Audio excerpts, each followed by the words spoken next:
Welcome to जारानी classes. और आज हम बात करने वाले हैं all about AI, artificial intelligence के बारे में। तो सबसे पहले व्हाट इज एआई? एआई है क्या? तो बात करें एआई की, तो यहाँ पे आर्टिफिशियल इंटेलिजेंस की, तो ये क्रिएशन ऑफ इंटेलिजेंट मशीन, यानी कि ये एक मशीन है जो काफ़ी ज़्यादा इंटेलिजेंट है। बेसिकली यही करती क्या है, एआई डाटा को एनालाइज करती है पूरे तरीके से और उसके अकॉर्डिंग रिजल्ट देती है। उसके अलावा एआई अपने पुराने एक्सपीरियंस से जो पहले हो चुका है या जो भी हम उससे क्वेरीज करते हैं उन सब के बेस पे भी उन सब से भी सीखती है और बेहतर होती जाती है। ये डिसीजन मेकिंग में काम आ सकती है, लैंग्वेज ट्रांसलेशन में, ये स्पीच रिकग्नाइजेशन कर सकती है, वीडियोस को एनालिसिस कर सकती है। उसके साथ ये वक्त के साथ साथ ग्रेट एक्यूरेसी और स्पीड से काम करती है। तो एआई को बनाने में डिफरेंट अप्रोचेस का इस्तेमाल किया गया। एक रूल बेस्ड सिस्टम, जो रूल बेस्ड सिस्टम और machine learning and deep learning. तो रूल बेस्ड सिस्टम जैसे कि प्री डिफाइंड रूल्स और लॉजिक्स के बेस पे काम किया जाता है, यानी कि जो पहले से ही डाटा है उसके अकॉर्डिंग काम करते हैं। दूसरा मशीन लर्निंग और डीप लर्निंग एक आता है ट्रेनिंग। तो एआई एक ऐसा एल्गोरिदम है जो डाटा शीट्स को एनालाइज करता है, पैटर्न को समझता है और उसके अकॉर्डिंग अपनी नॉलेज को एनहेंस करता जाता है। टाइप्स ऑफ एआई की बात करें तो सबसे पहला जो टाइप है हमारे पास वो है रिएक्टिव मशीन्स। तो ये सबसे सिंपल फॉर्म है एआई की, जो कि हम काफ़ी टाइम से देख रहे हैं।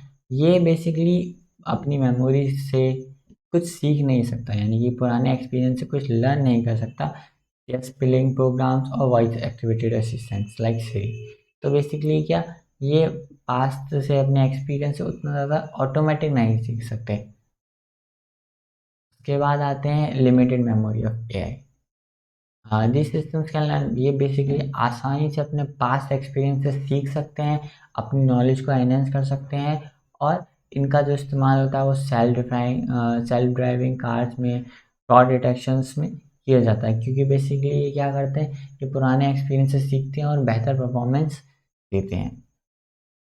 आगे बढ़ें तो theory of mind AI basically ये एक एआई इस कैपेबल है जो ह्यूमन इमोशंस को, बिलीव्स को, इंटेंशंस को आसानी से कैप्चर कर सकता है, एनालाइज कर सकता है, उसके अकॉर्डिंग काम कर सकता है। बट ये अभी थ्योरेटिकल पार्ट में है, यानी कि ये अभी उतने अच्छे से रिलीज नहीं हुआ है ना। अभी इस पे काम चल रहा है, ये रिसर्च फेज में है। उसके बाद आता है सेल्फ अवेयर एआई। ये सबसे एडवांस वर्जन है एआई का। ये अभी तक, यानी कि अभी तक तो इस पे रिसर्च भी चालू नहीं है, डिबेट में है। क्यों? क्योंकि ये क्या करेगा, ये खुद अवेयर है, यानी ये अपना काम खुद कर सकता है। इसको ह्यूमन इनपुट की भी ज़रूरत नहीं है। ये इस लेवल का है, यानी कि ये ह्यूमन इमोशंस भी समझेगा, डाटा को भी एनालाइज कर सकता है, फिर पहले से जो डिफाइन लॉजिक्स हैं उनको भी रीड कर सकता है, एनालाइज कर सकता है, और ये खुद ये सब काम कर सकता है। यानी कि ह्यूमन कमांड्स का इन्वॉल्वमेंट इसमें ज़ीरो एक तरीके से हम कह सकते हैं। तो इस पे अभी डिबेट चल रही है, रिसर्च चल रही है। बेनिफिट्स की बात करें तो कुछ बेनिफिट्स या ऐसे तो बहुत बेनिफिट्स हैं, हम कुछ की बात करते हैं। Increase efficiency and productivity. तो बेसिकली एआई सबसे इम्पोर्टेंट काम क्या करता है, इन्फ्लुएंसी, यानी कि वर्क फोर्स को कम करता है और प्रोडक्शन को काफ़ी ज़्यादा करता है, क्योंकि ये एक बार सेट करने के बाद ऑटोमेटिक काम करती है। तो ये मशीन से काम होता है, तो इसकी वजह से काम पहले के मुकाबले ज़्यादा हो पाता है। इम्प्रूव एक्यूरेसी, क्योंकि ये पुराने डाटा को रीड करके काम करती है, तो डिसीजन गलत होने के चांसेस नील हो जाते हैं, कि बहुत कम रह जाते हैं, क्योंकि इसके पास बहुत ज़्यादा डाटा है। हम ह्यूमन्स का डाटा फिर भी लिमिटेड है, बहुत हद तक लिमिटेड है ना। हमारी मेमोरी और एआई की मेमोरी में बहुत फ़र्क है। एआई का डाटा बहुत ज़्यादा है, वो बहुत सारी चीज़ों को एनालाइज करके आंसर देती है, तो इनकी एक्यूरेसी थोड़ी क्या बहुत ज़्यादा है। बेटर कस्टमर सर्विसेज, अब क्योंकि एआई तो 24/7 काम कर सकती है। जो बोट्स बन जाते हैं, जो कि बेसिकली हम मैसेज भेजते हैं वहाँ से ऑटोमेटिक रिप्लाई आता है। तो इस तरीके से एआई का इस्तेमाल करके 24 आवर्स कस्टमर सर्विस प्रोवाइड की जा सकती है, उससे कस्टमर सेटिस्फेक्शन और बढ़ सकता है। वो कॉस्ट सेविंग, अब क्योंकि एआई ऑटोनोमस है, खुद काम कर सकती है, तो ह्यूमन इन्वॉल्वमेंट कम से कम हो गया, ह्यूमन इन्वॉल्वमेंट कम से कम हो गया तो कॉस्ट सेविंग होगी, क्योंकि एआई एक मशीनरी है जो खरीदने में वन टाइम कॉस्ट आएगा, तो ये उसका एक बेनिफिट्स है।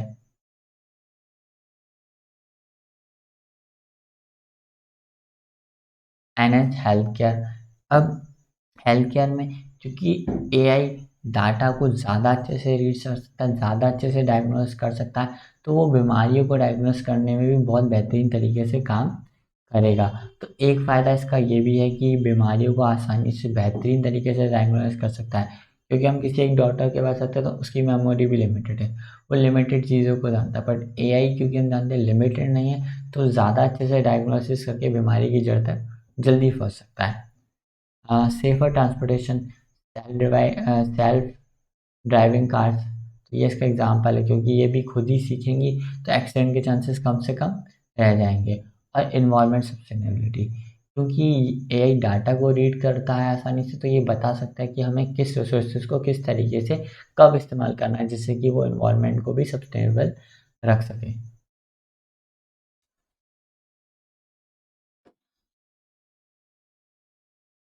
रिस्क ऑफ एआई, अब क्या क्या नुकसान है एआई के, तो सबसे पहला है जॉब डिस्प्लेसमेंट। जॉब डिस्प्लेसमेंट, क्योंकि एआई बहुत ज़्यादा काम खुद कर सकता है, कोडिंग खुद कर सकता है, ईमेल खुद लिख सकता है, क्रिएटिविटी वाले काम भी कर सकता है, तो बेसिकली इस सब की वजह से जो जॉब डिस्प्लेसमेंट है वो बहुत ज़्यादा लोगों की जॉब जा सकती है। बायस एंड डिस्क्रिमिनेशन, क्योंकि एआई डाटा पे काम करता है, तो अगर इसे गलत डाटा पे काम कराएंगे तो ये डिस्क्रिमिनेशन भी पैदा कर सकता है। प्राइवेसी कंसर्न्स की बात करें, क्योंकि एआई पर्सनल डाटा को कैरी करता है, उसको एनालाइज करता है, उसके अकॉर्डिंग इंफॉर्मेशन गैदर करता है, तो यहाँ पे हैकर्स इसका गलत इस्तेमाल भी कर सकते हैं, तो एक प्राइवेसी कंसर्न का बहुत बड़ा इशू है।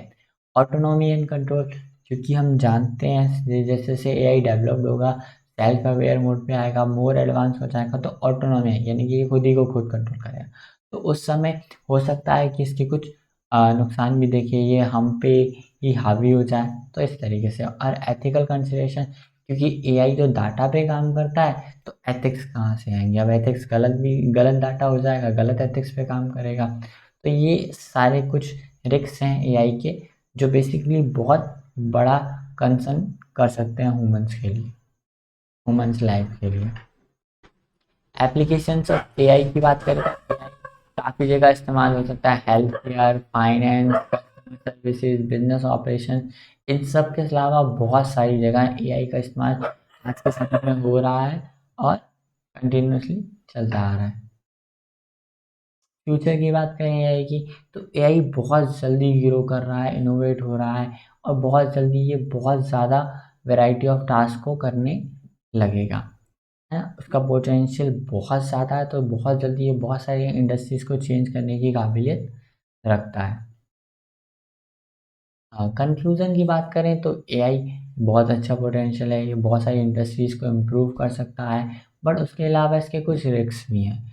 तो बेसिकली ये वही बात है कि एक कॉइन के दो पहलू होते हैं, दोनों को ही समझना पड़ेगा। तो एआई को अगर हम बेटर तरीके से इस्तेमाल करें तो और इसके रिस्क को मिनिमाइज़ करने की कोशिश करें, तो हाँ, ये हमारे लिए फ़ायदेमंद हो सकता है। बट इससे कुछ नुकसान ऐसे हैं जिनकी प्रोबेबिलिटी बहुत ज़्यादा है, वो एआई के साथ बढ़ते ही जाएंगे। तो keep safe, thanks for watching.